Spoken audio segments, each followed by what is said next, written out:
Daily Manna from the Torah by Dr. Ketriel Blad.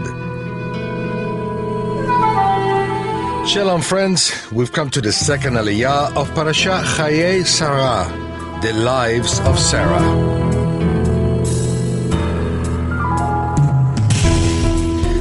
Today's aliyah is found in chapter 23 of Genesis verse 17 to chapter 24 verse 9. Today's reading will take place on chapter 24, verse 6. Abraham said to him, "See to it that you do not take my son back there. Only you must not take my son back there." Why couldn't Yitzchak go to the land from where Abraham had left? Yitzchak was 40, and the time to find him a wife had come. The Eternal didn't want him to marry a woman from the daughters of Canaan, nor a woman from Egypt.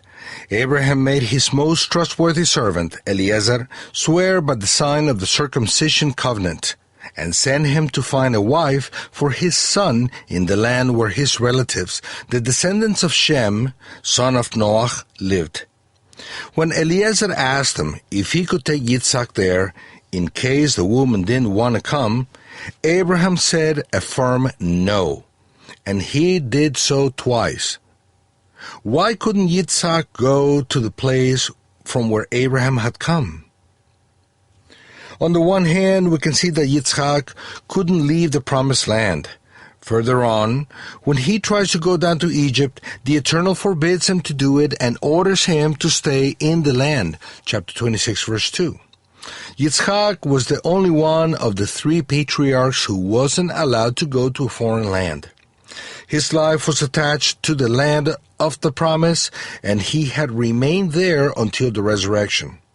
On the other hand, we have to ask ourselves, why didn't Abraham want his son to go visit his cousins and the other relatives? What was wrong with that?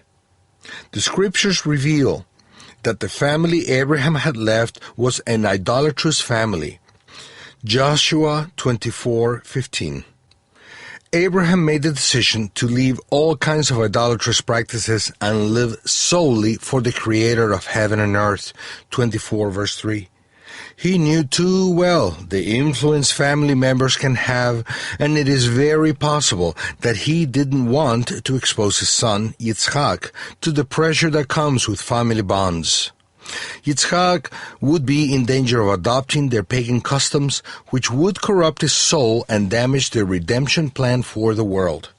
Yitzchak was the son of the promise, and he had to be protected from any kind of evil corruption.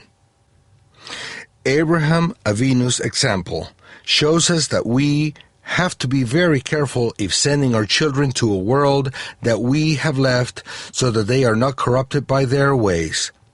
Now that we have left behind contacts and relationships with those who engage in worldly practices, it's important to prevent our children from going back there.